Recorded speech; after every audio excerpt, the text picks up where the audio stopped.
Here you go, she's here, with her Welshness for your ears, to read you what you think is nice, whether calm or funny or maybe spice.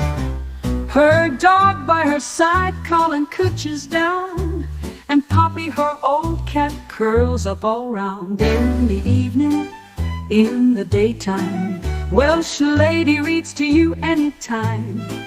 She'll crack you up, she'll make you cry, you'll be wearing pants that are left undry. She's your very own Welsh Lady, and she's here to make you laugh, make you smile, make you weep, even send you off to sleep. Her family are sheep.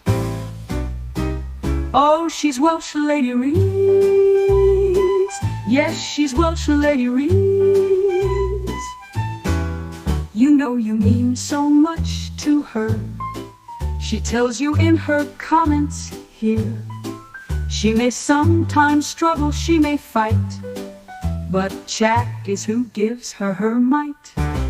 Just don't cause the dragon flames, as then she's not playing games. In the evening, in the evening, in the daytime, Welsh Lady reads to you anytime.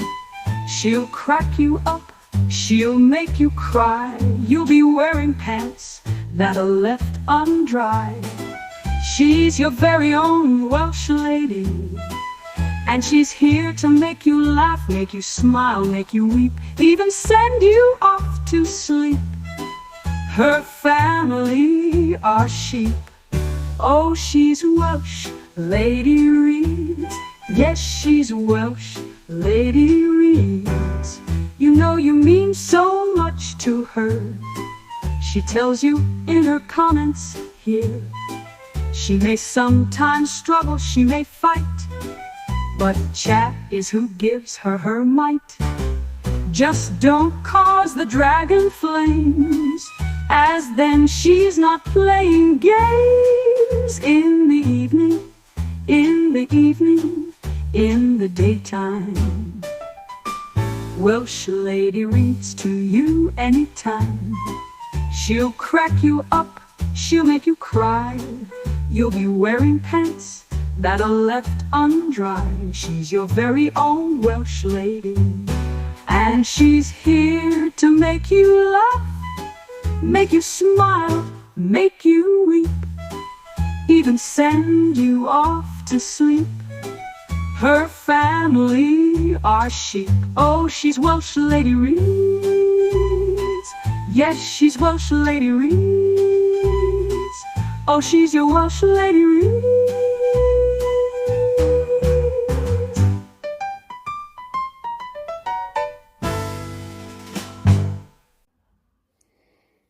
Good afternoon, good morning, good evening, hello chat. Wherever you are in the world, hello to you. And I've missed you all. I have. And I thought today I'll do a little reading for you. I am, as you know now, permanently in bed. Well, I say as you know, I think most people know now that I am permanently in bed due to things going wrong with the mechanics of my body. Yeah, I need a mechanic to come and work on me. Any offers?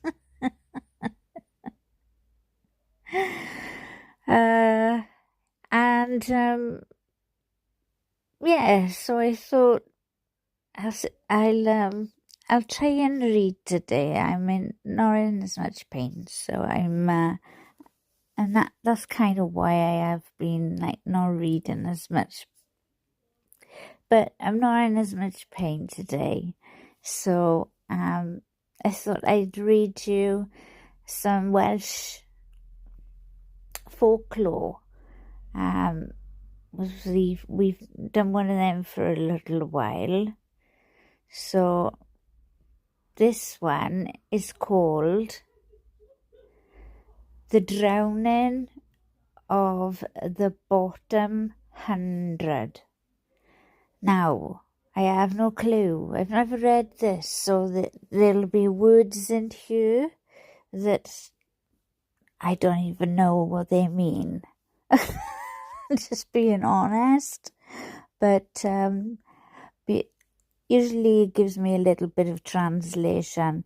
But I will endeavour to do my best to pronounce the Welsh words correctly.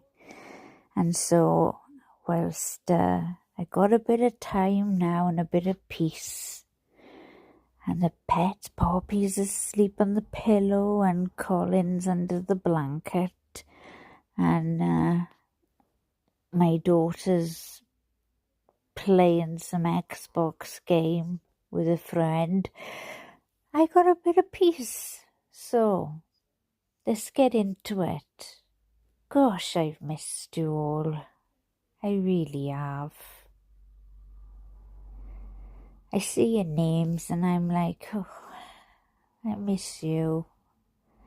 I don't know how you get these connections, but you do. You just do. So let's listen to somebody drown then, is that?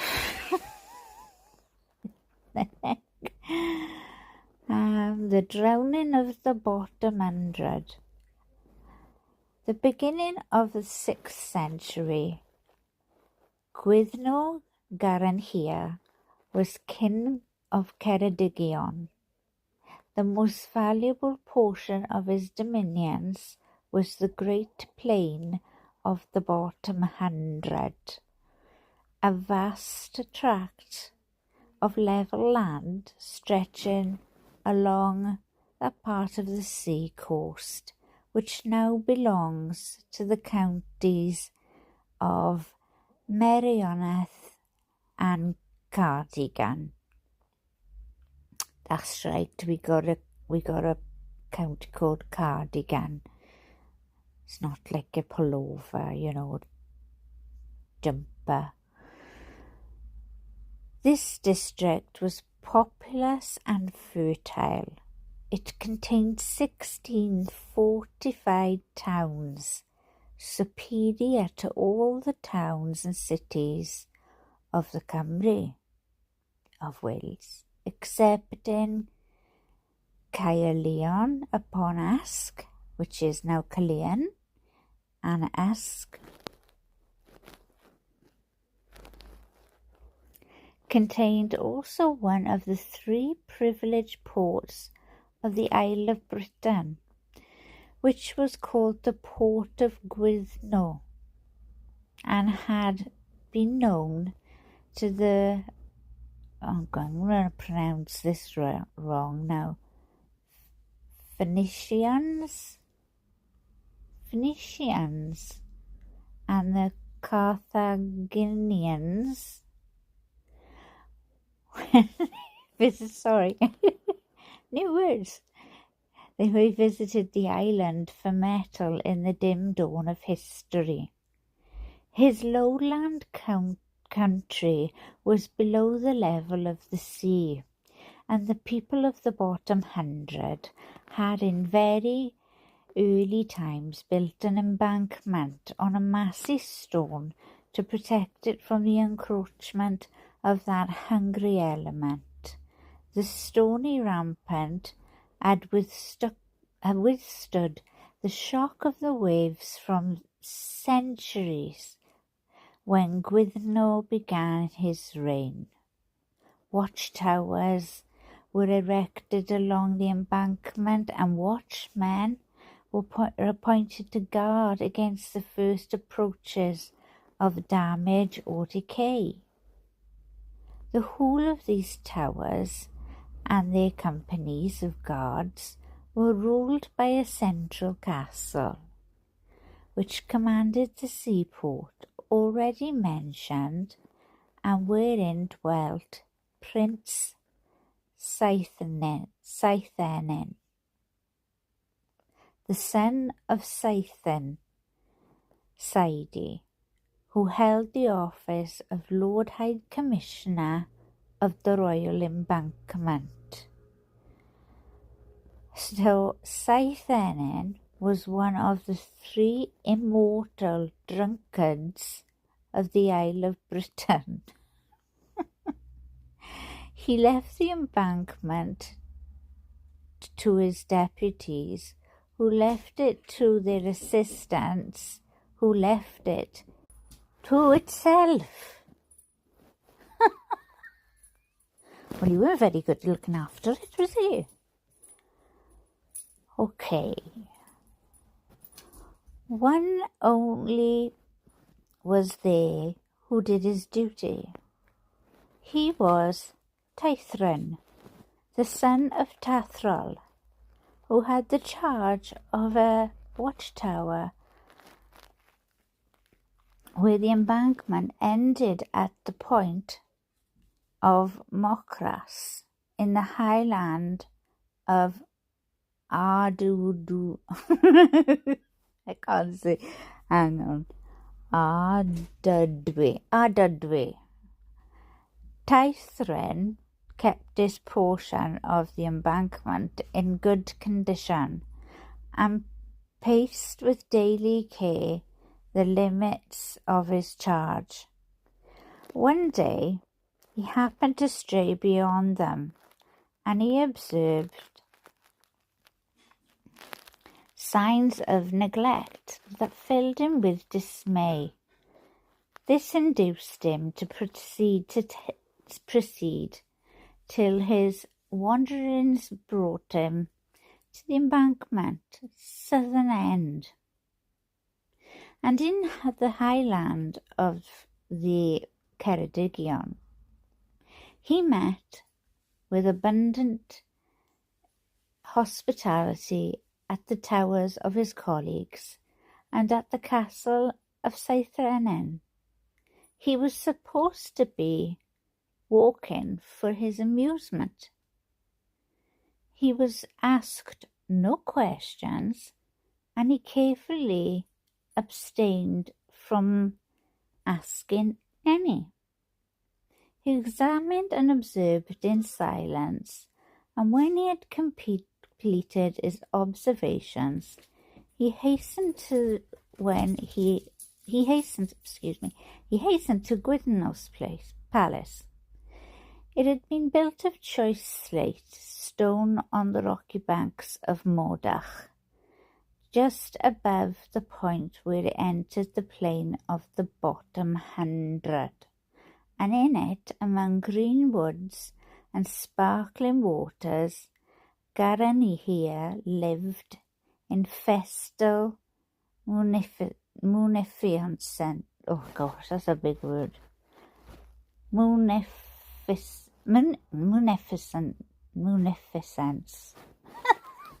Everybody say with me now.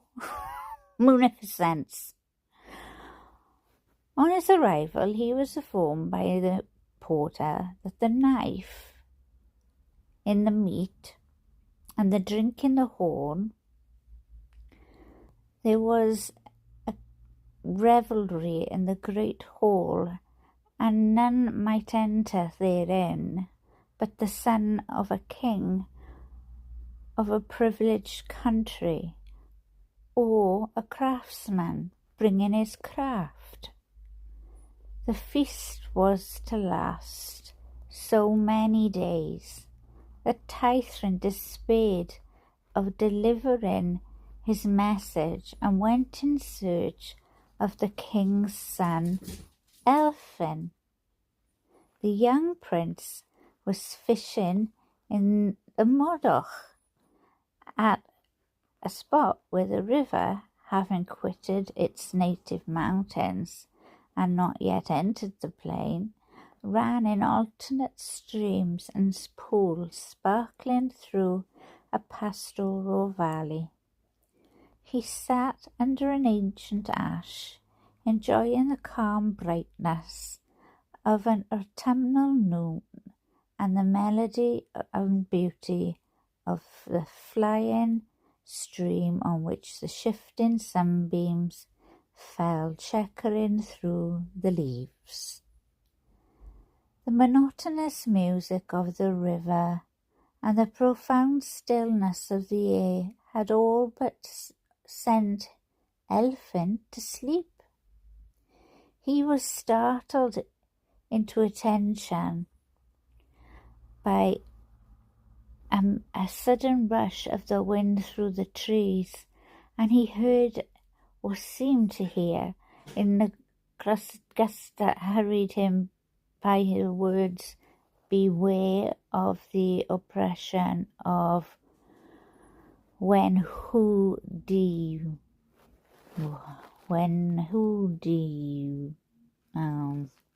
think Welsh.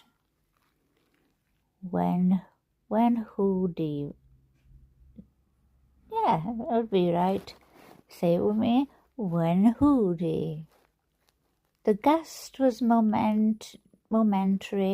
The leaves ceased to rustle, and the deep silence of nature returned.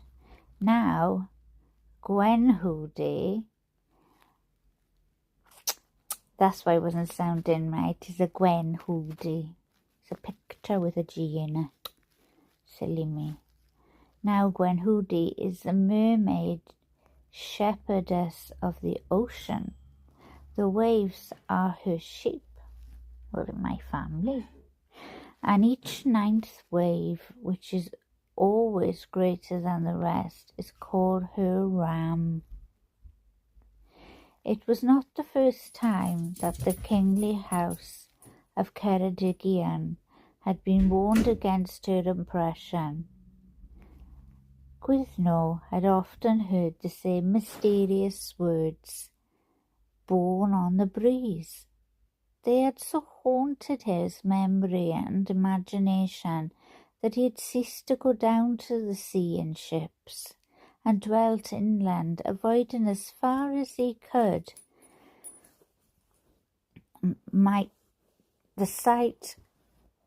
the night of the great waters. Elfin, too, had heard the prophecy before, but it had formed no part of his recent meditation. He could not, however, persuade himself that the words had not been actually spoken near him. He emerged from the shade of the trees that fringed the river and looked round from the rocky bank. At this moment Taithrin discovered and approached him. Elfin knew him not and inquired his name. "I am called," he answered, "Taithrin, the son of Tathral." "And what seek you here?" said Elfin. "I seek," answered Taithrin, "the prince of the bottom 100, Elfin, the son of Gwyddno Garanhir."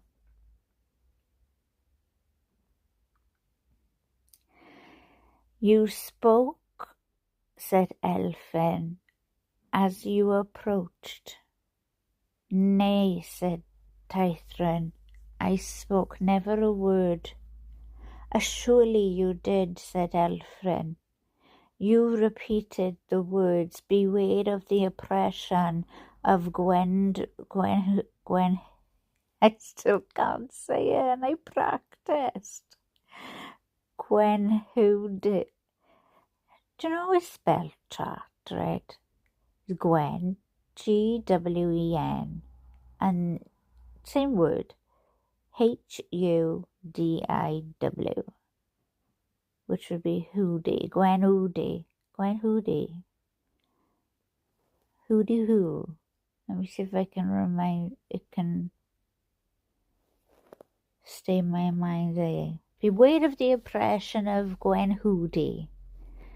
Taithrin again denied having spoken the words, but the mysterious impression made Elfin listen readily to his information about the decay of the royal embankment, and after their talk the prince determined to accompany Catherine on a visit of remonstrance to the Lord High Commissioner. They crossed the centre of the enclosed country to the privileged port of Gwyddno, near which stood the castle of Seithenyn. They walked towards the castle along a portion of the embankment, and Taithrin pointed out to the prince its decayed condition. The sea shone with the glory of the setting sun. The air was calm, and the white surf, tinged with the crimson of sunset, broke lightly on the sands below. Elphin turned his eyes from the dazzling splendour of the ocean to the green meadows of the plain, the trees that in the distance thickened into woods, the wreaths of smoke rising from among them, marking the solitary cottages of the populous towns, the massy barrier of mountains beyond, with the forest rising from their base, the precipices frowning over the forest, and the clouds resting on their summits reddened with the reflection of the west. Elphin gazed earnestly on the peopled plain, reposing in the calm of evening between the mountains and the sea, and thought with deep feelings and secret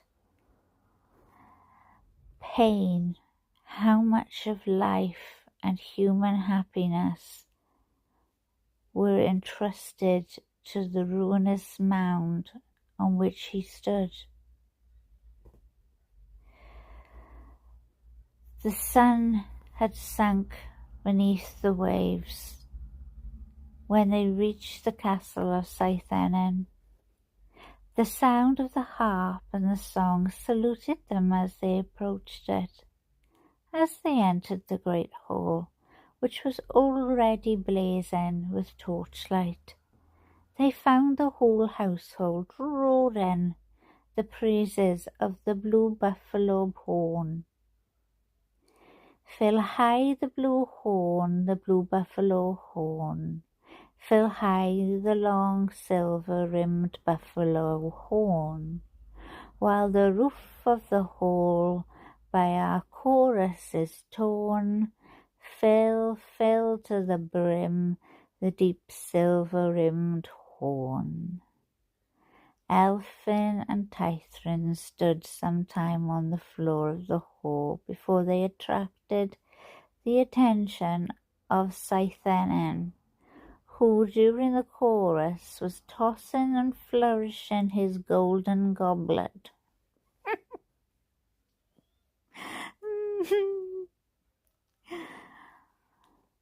The chorus had scarcely ended when he noticed them, and immediately shouted aloud, "You are welcome, all four." Elphin answered, "We thank you, we are but two." "Two or four," said Seithenyn, "all is one. You are welcome all. When a stranger enters, the custom in the other places is to begin washing his feet. My custom is to begin by washing his throat. Seithenyn, the son of Lady, bids you welcome." Elphin answered, "Elphin, the son of Gwyddno here, thanks you." Seithenyn started up when he realized that he was in the presence of the son of the king, and with a bow intended to be gracious, invited the prince to take his seat on his right hand.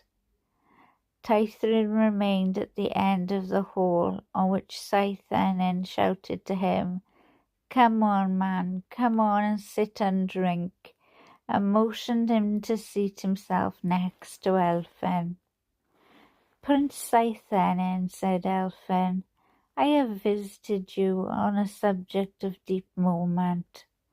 Reports have been brought to me that the embankment, which has so long been entrusted to your care, is in a state of dangerous decay." "Decay," said Saithanen, "is one thing, and danger is another. Everything that is old must decay. That embankment is old. I am free to confess that it is somewhat rotten in parts. I will not altogether deny that it is any worse for that. I do most sturdily gainsay. It does its business well. It keeps out the water from the land. Cupbearer, fill." "The stone work," said Taithrin, "is sapped and mined. The piles are rotten, broken, and out of their places. The floodgates and sluices are leaky and creaky." "Our ancestors were wiser than we," said Saithanen. "They built the embankment in their wisdom, and if we should be so rash as to try to mend it, we should only mar it. This immortal work has stood for centuries, and will stand for centuries more if we let it alone. It is well. It works well. Let well alone. Cupbearer, fill." I should try that with my daughter when I run out a cup of tea. "Cupbearer, cup of tea." Elphin and Taithrin tried to reason with him, but all their words were met with assurance that all was well with the embankment, and as every speech of the Lord High Commissioner ended with the command, "Cupbearer, fill," it was not long before he fell on sleep. The members of the household had been initiating the example of their chief, and the words of host and visitors had been punctuated by heavy falls from their benches of men sent to sleep by the yellow mead. By the time their chief fell, all except the cupbearers were lying flat on the floor. Sounds like a party I went to once. Yeah, nice proper rave. Someone's house. Back in the 90s. Gosh, that brings up memories of White Lightning and MD 2020. I'd be on the floor. And I know anyone who grew up with White Lightning and MD 2020 was the same. So I'm nowhere not alone. Anyway, Elphin and Taithrin were grazing in disgust. Grazing? No, they weren't grazing. They were gazing. Elphin and Taithrin were gazing in disgust upon this scene of drunken disorder when a side door at the upper end of the hall to the left of Saithanen's chair opened, and a beautiful young girl entered the hall with her domestic bard and her attendant maidens. It was Angharad, the daughter of Saithenen. She gracefully saluted Prince Elphin, and he looked with delight at the beautiful lady, whose gentle and serious loveliness contrasted so strikingly with the fallen heroes of revelry that lay scattered at her feet. "Stranger," she said, "this seems an unfitting place for you. Let me conduct you where you will be more agreeably lodged." That's how we're saying it these days, is it? Okay. "Still less should I deem it fitting for you, fair maiden," said Elphin. She answered, "The pleasure of her father is the duty of Angharad." Elphin paused to think what he should say in reply to this, and Angharad stood still, expecting that he would follow. In this interval of silence there came a loud gust of wind, blustering through the holes of the walls. "It bids fair to be a stormy night," said Elphin. Elphin, not Elvin. He's not like Alvin and the Chipmunks. Come on now, Welsh. Get together. "We are used to storms," answered Angharad. "We are far from the mountains between the lowlands and the sea, and the winds blow round us from all quarters."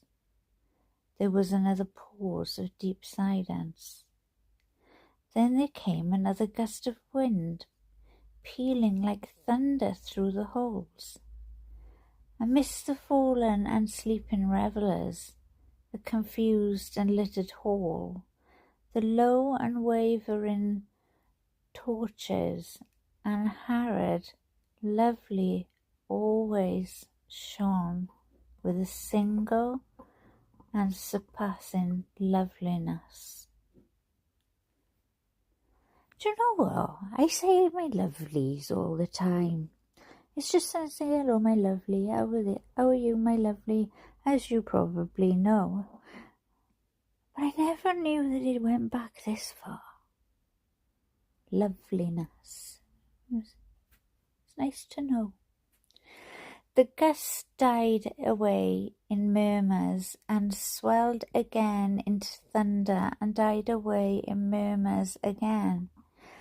And as it died away, mixed with the murmurs of ocean, a voice that seemed one of the many voices of the wind pronounced the ominous words, "Beware of the oppression of Gwen Hoody." They looked at each other as if questioning whether all had heard her like. "Did you not hear a voice?" said Angharad, after a pause. "The same," said Elphin, "which has been seemed to say to me, beware of the oppression of Gwen Hoody." Taithrin hurried forth on the rampart. Angharad turned pale and leaned against a pillar of the hall. Elphin was amazed and awed, absorbed as his feelings were in her. The sleepers on the floor made an uneasy movement and uttered a cry. Taithrin returned. "What saw you?" said Elphin. Taithrin answered, "A tempest is coming from the west. The moon has waned 3 days and is half hidden in clouds, just visible above the mountains. The bank of clouds is black in the west. The scud is flying before them, and the white waves are rolling to the shore.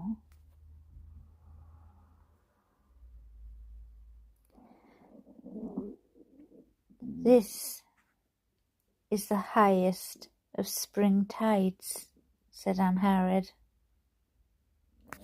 and they are very terrible in the storms from the west when they spray flies over the embankment and the breakers shake the tower which has its foot in the surf. Whence was the voice, said Elphin, which we heard here a while? Was it the cry of a sleeper in his drink, or an error of the fancy, or a warning voice from the elements? It was surely nothing earthly, said Angharad, nor was it an error of the fancy, for we all heard the words, beware of the impression of Gwendolen. Often and often in the storms of the springtime tides have I feared to see her roll her power over the fields of the bottom 100. Pray heaven she do not tonight, said Tithrin. Can there be such danger, said Elphin. I think, said Tithrin, of the decay I have seen, and I fear the voice I have heard. A long pause of deep silence ensued, during which they heard the peals of wind and the increasing sound of the rising seas, swelling ever into the wilder, more menacing tumult, till with one terrific impulse the whole violence of the tempest seemed to burst upon the shore. Before long there came a tremendous crash. The tower, which had its foot in the sea, had long been sapped by the waves, and the storm hurled it into the surf, carrying with it a portion of the wall of the main building, and revealing through the chasm the white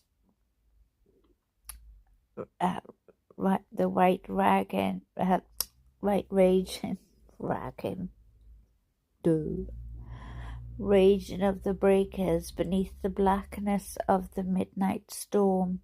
The wind rushed into the hall, putting out the torches within the line of its course, tossing the grey looks and loose mantles of the bard, and the light white drapery and long black tresses of Angharad. With the crash of the falling tower and the shrieks of the women, the sleepers started from the floor, staring with drunken amazement, and Saithanin rose, staggering from his chair. The Lord High Commissioner at the Royal Embankment leaned against a pillar and stared at the sea through the rifted wall with wild and vacant surprise. Then he looked at Elphin and Tithrin, at his daughter, and at the members of the household. But the longer he looked, the less clearly he saw, and the longer he pondered, the less he understood. He felt the rush of the wind. He saw the white foam of the sea. His ears were dizzy with their mingled roar. He remained at length motionless, leaning against the pillar and gazing on the breakers with fixed and glaring vacancy. The sleepers of the bottom 100, said Elphin. They who sleep in peace and security, trusting to the vigilance of Saithanin, What will become of them? Warn them with beacon fire, said Tithrin, if they be fuel on the summit of the landward tower. That, of course, has been neglected too, said Elfin. Not so, said Anharad. That has been my charge. Tithrin seized a torch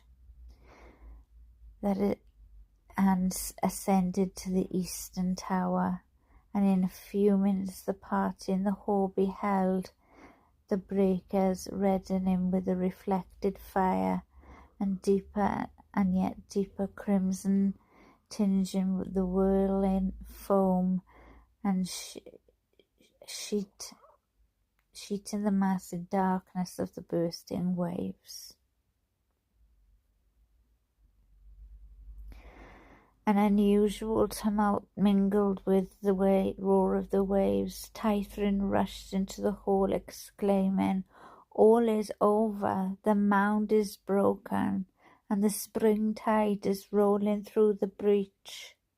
Another portion of the castle wall fell into the mining waves, and by the dim and thickly clouded moonlight and the red blaze of the beacon fire, they beheld a torrent pouring in from the sea upon the plain and rushing immediately beneath the castle walls, which, as well as the points of the embankment that had formed the sides of the breach, continued to crumble away into the waters.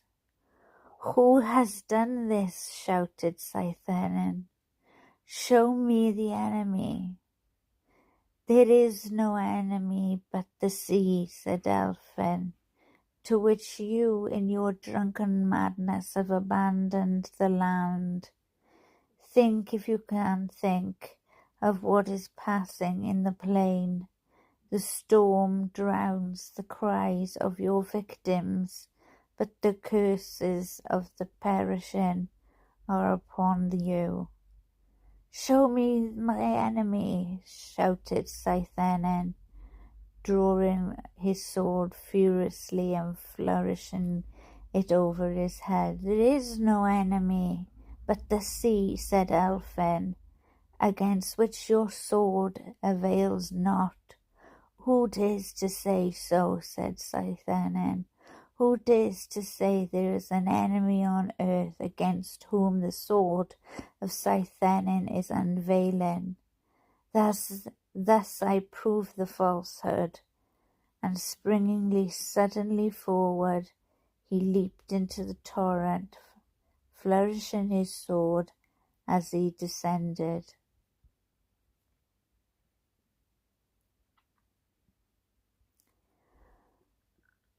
"Oh, my unhappy father," sobbed Anharad, veiling her face with her arm on the shoulder of one of her female attendants.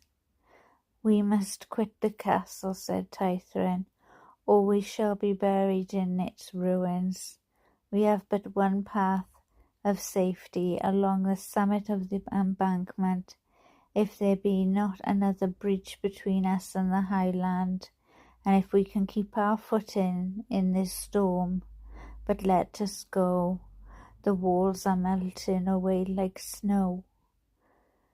And Harald, recovering from the first shock of Scythanen's catastrophe, became awake to the imminent danger. The spirit of the Cymric female, vigilant and energetic in peril, disposed her and her attendant maidens to use their best exertions for their own preservation. Following the advice and example of Elfin and Tithrin, they armed themselves with spears, which they took down from the walls. Tithrin led the way, striking the point of the spear firmly into the earth and leaning from it and on the wind, and Harald followed in the same manner. Elfin followed, and Harad. The attendant maidens followed Elphin, and the bard followed the female train. Behind them went the cupbearers, and behind them reeled those who were able and willing to move. In front of them as they marched was the volumed blackness of the storm. The breakers burst, white in the faint and scarcely perceptible moonlight. Within the mound the waters rushed and rose. The red light of the beacon's fire fell on them from behind. The surf rolled up the side of the embankment and broke almost at their feet. The spray flew above their heads, and it was only by thrusting their spears into the stony ground that they bore themselves up against the wind. They had not proceeded far when the tide began to recede. The wind to abate somewhat of its violence, and the moon to look at them at intervals through the rifted clouds, disclosing the desolation of the flooded plain, silver in the angry Smurf. Angry Smurf. Welsh Lady.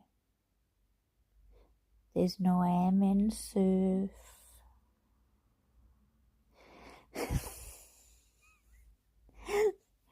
It's the angry surf chat, not the angry Smurf. So I'll say that again.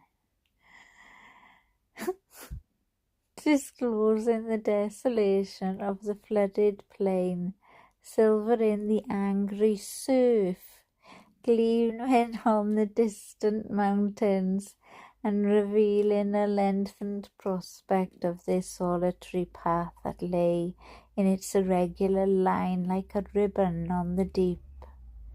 Morning dawned before they reached safety. Daylight showed fully how dreadful was the destruction.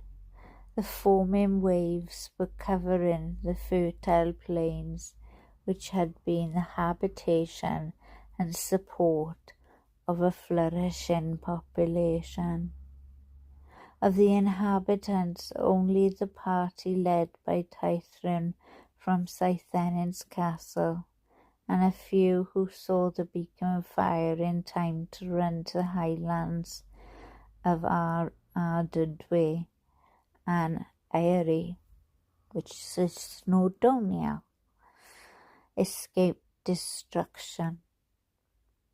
The nearest town to the submerged realm of Gwyddno is Aberdyfi.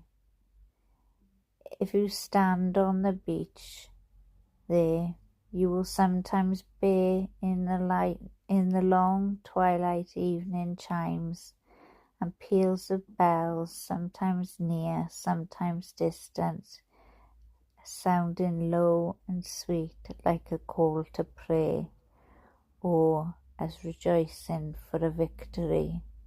The sounds come from the bells of one of Gwyddno's drowned churches, and these are the bells of Aberdyfi that the song speaks about. And there you go, chat.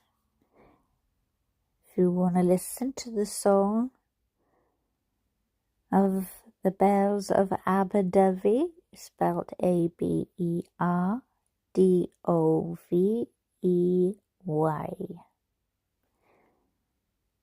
you'll know that the bells are from the church that's under the sea.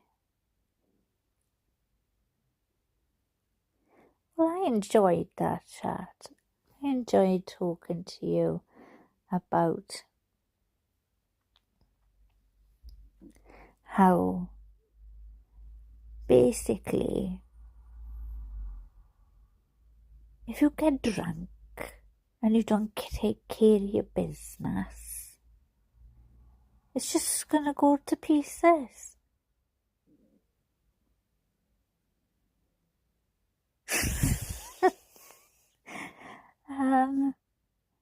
So that's the moral of the story, really. You know, look after your things. Look after your home. Take care of your things. Because decay and damage will enter into your household.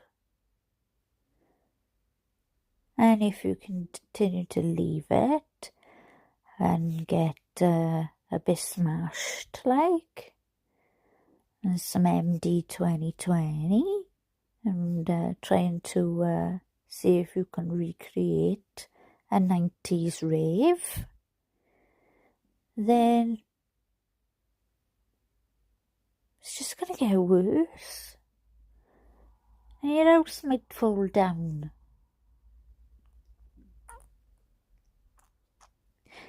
So I think that is the moral of the story. But that's the Welsh folklore for you. Thanks for listening, chat. Do me a favour. Hit the like button for me. I'll give you time now.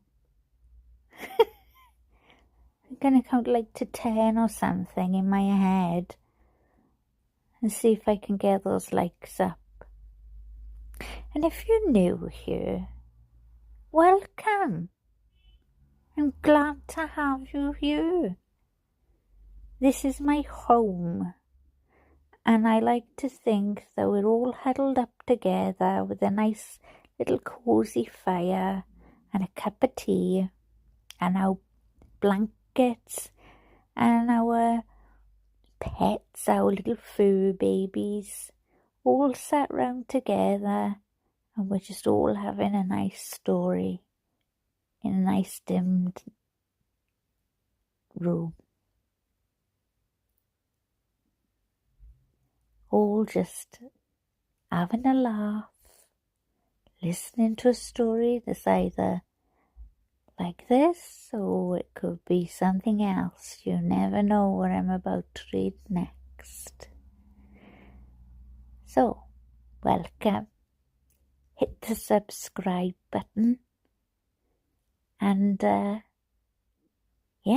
chatting. Check out the community page.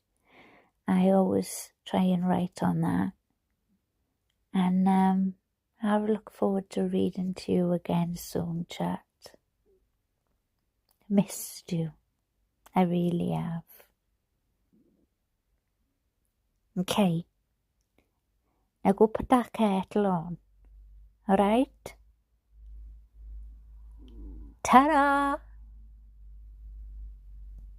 She's Welsh Lady Reads. Yes, she's Welsh Lady Reads. Oh, she's your Welsh Lady Reads.